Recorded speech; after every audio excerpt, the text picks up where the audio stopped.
Welcome to our new tutorial dedicated to changing the password on Instagram, one of the key steps in maintaining the security of your account.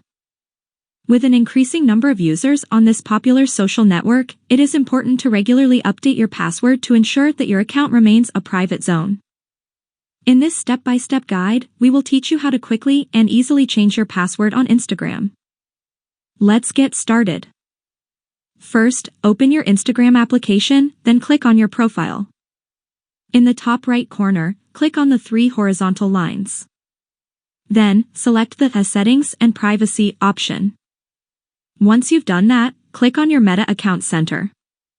Below your profile, click on the first item, Password and Security, and then on Change Password. Now, click on your account.